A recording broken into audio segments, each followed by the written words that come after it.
Yo, what's up guys, welcome back to another video. This is a reaction to the weirdest small towns in the United States, and yeah, this popped up and I just thought, yeah, based off the title, I'm going to really enjoy this one. I like videos relating to just small towns or like abandoned towns or whatever it is. I just find them really interesting. I've done a few of these before, but this one was a video that was posted quite recently and it's from a channel that I've reacted to quite a lot, so I thought, why not? But we're going to check this out. Hopefully you're going to enjoy. Links are in the description to my Patreon, where you can see reactions to films, TV series, YouTube videos that I can't post onto YouTube.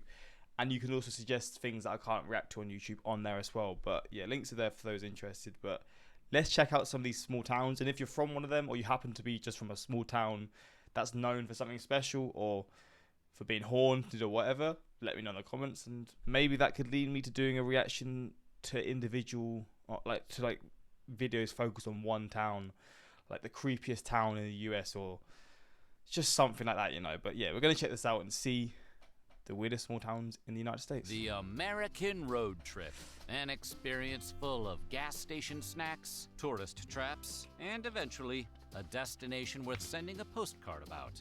But what if we're looking for something stranger? What if we want to find an underbelly that makes Twin Peaks look like Candyland? If you've ever wanted to travel America in search of the silliest, saddest, and most unhinged of all the states, consider this travel This place is in GTA, and I think I have done a reaction to this place before. guide, your ticket through a Twilight Zone toll booth. Today, we're examining the weirdest small towns in the United States. But before we get started, be sure to subscribe to the Weird History channel. After that, leave a comment and tell us the weirdest thing about your hometown. Now, to paraphrase Michael Keaton, you want to get weird? Let's get weird. In 1981, there were 1,000 people living in Centralia, Pennsylvania. But by 2010, there were less than a dozen. What the heck happened? Did everyone get sick of cheese? Wait, what's a dozen again? Is that 31? I cannot remember what a dozen is. Goddamn. Steaks? Was it 12? This is just a term for a small amount of people. For the Philly fanatic, a bunch of cash. In fact, Centralia lives above a burning coal mine fire that began in 1962 and still blazes to this day.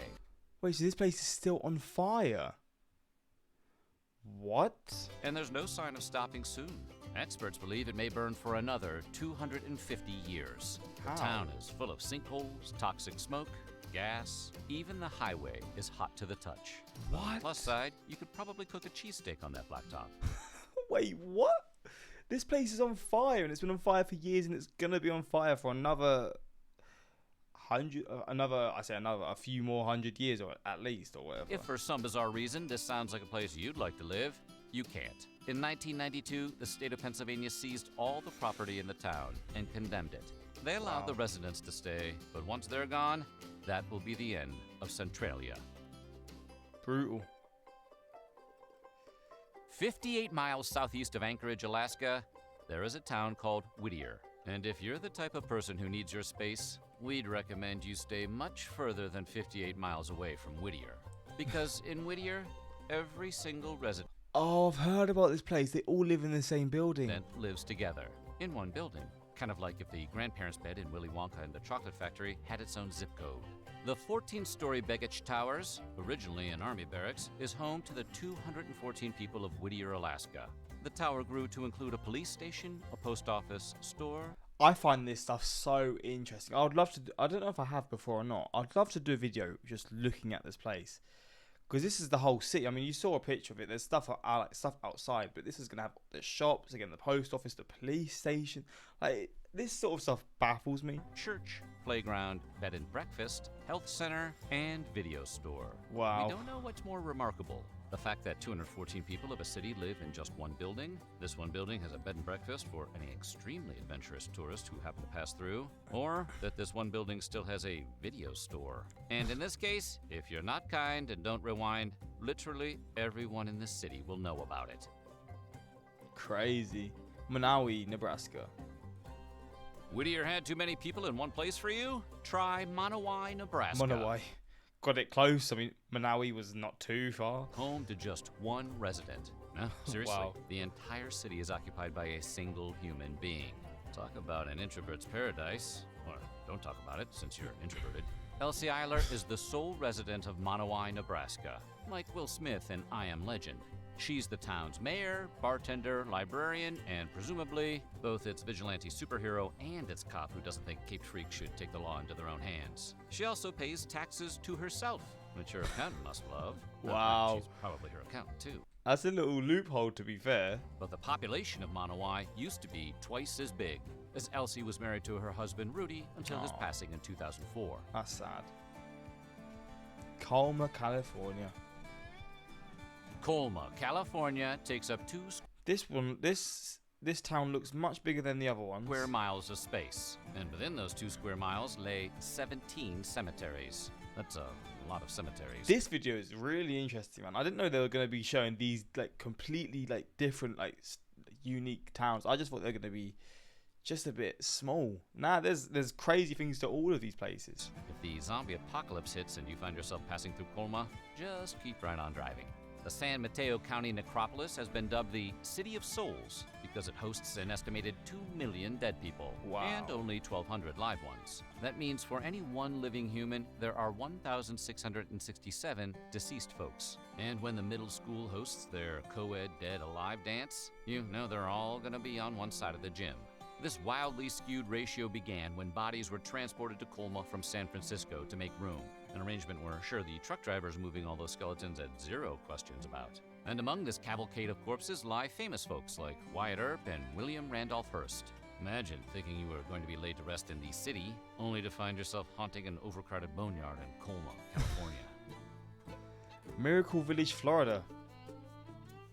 Okay. With a charmed name like Miracle Village. I mean, this place just looks fascinating on its own. It's just like there's a load of fields around it, and then there's just this lot of homes together. Florida, you might expect this small hamlet to be filled with a very specific type of person. Medical professionals, perhaps. Or maybe magicians. Well, if you guessed registered sex offenders, congratulations, because you are exactly right.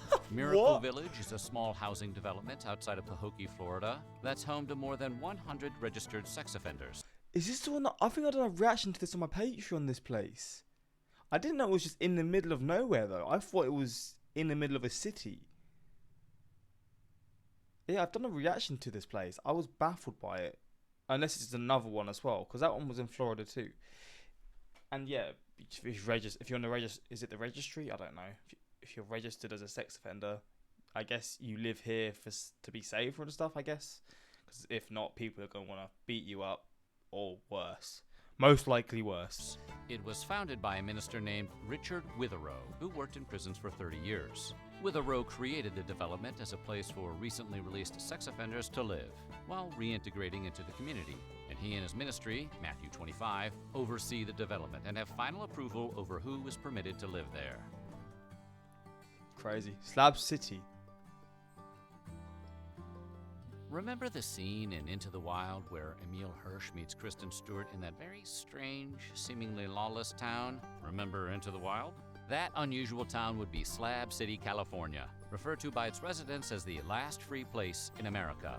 Slab City is decommissioned and uncontrolled. Oh, wow. A wild desert city full of 150 eccentrics, military vets, place. hippies. Oh, so this is what I know it for, but then this is the actual city and stuff. Okay. And anyone looking to unplug from the grid and get their freak on. Not to mention the many squatters and RV campers who want to find their own temporary wild. Tangier, Virginia.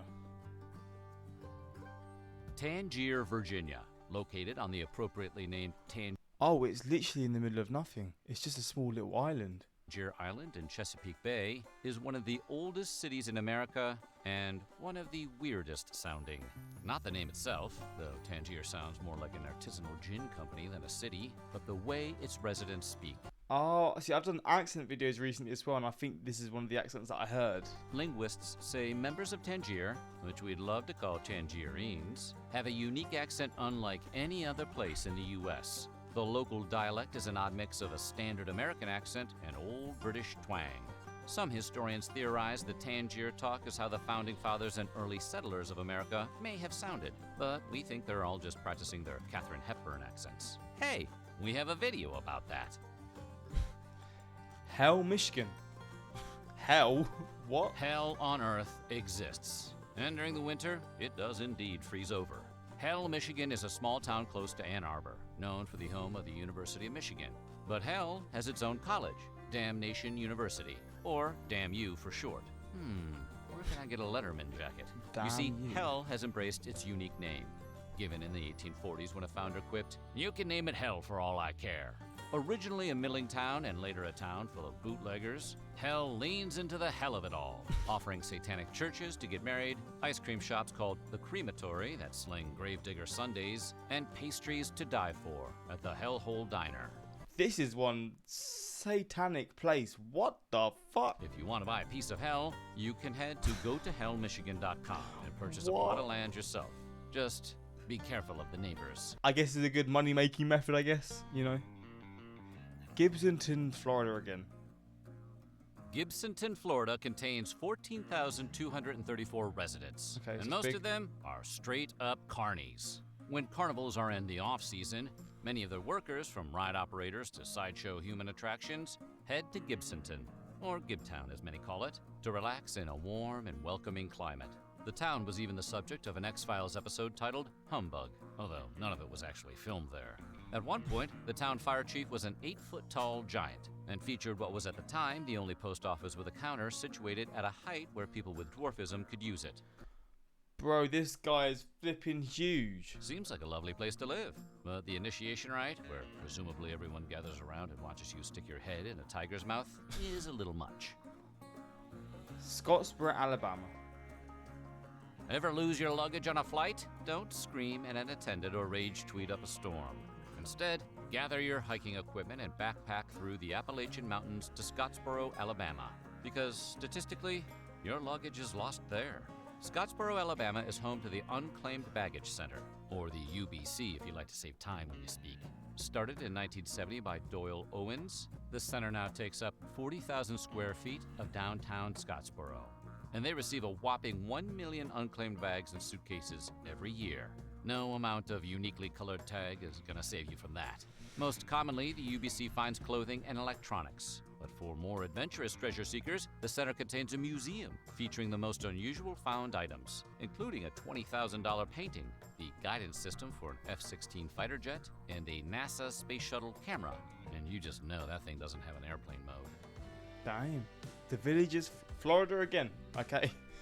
As we grow older, we experience life transitions. Often that includes moving into a retirement facility, a place structured around medical care, routine, community, and apparently knocking boots so loudly and often that you blow the roof off the joint. The Villages, Florida, is this very retirement community. I mean, if there's a retirement place to go, I guess this place is going to be a much nicer one, because I guess it's just going to be a lot nicer. A place that, in 2015, recorded a record number of sexually transmitted... Oh, they're having fun. You know what? If you're getting to this age, do what you got to do. diseases. The 70,000 members of Florida's friendliest retirement 70,000? home, the tagline we are certain the Villages is now regretting, were constantly enjoying the community jello. One couple was even caught in a compromising moment on a golf cart. Please withhold your hole-in-one jokes until the end of the episode. But if you're surprised that these retirees seem to be behaving like background characters in an American Pie sequel, maybe you shouldn't be. As resident Rosalind Shelley told the New York Post, whatever you know about 20-year-olds, it's the same with seniors. Oh, so that probably also means a lot of Sega. Right enough. Findlay Town, Buford, Wyoming. These towns are wild, man. But I love it.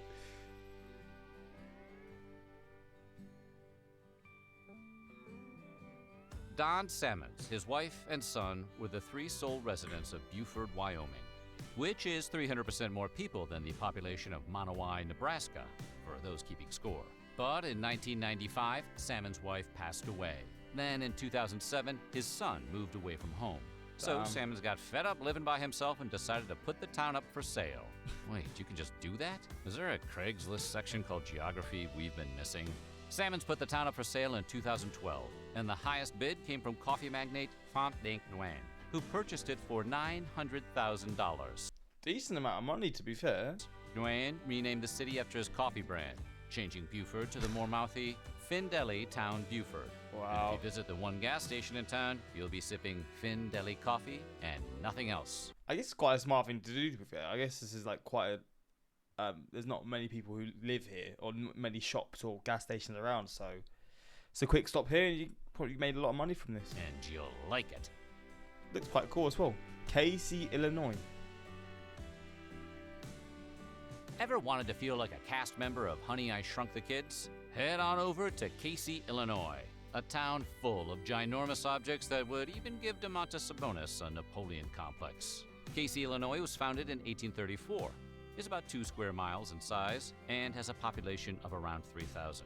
But frankly, we don't know where those 3,000 people can live, because most of the town is full of big things, a somehow official term describing objects that far outproportion their intended size. Oh, this place looks quite cool. Because in Casey, Illinois, size does matter. There are at least 8 items in Casey that have been officially certified by Guinness as the world's largest of their kind, including a 32-foot pencil and a 56-foot rocking chair. Although Damn. rocking in that thing would probably be more harrowing than relaxing. Whether or not the residents of Casey have huge egos over all their huge things remains to be seen. So what do you... Quite a cool little town, that last one. Well, there we go. The weirdest small towns in the United States. I really enjoyed this video, I'm not going to lie. If you're from one of these towns, let me know. Or you're from another town that's got its own unique sort of thing to it. But yeah, hopefully you enjoyed. And until next time, peace.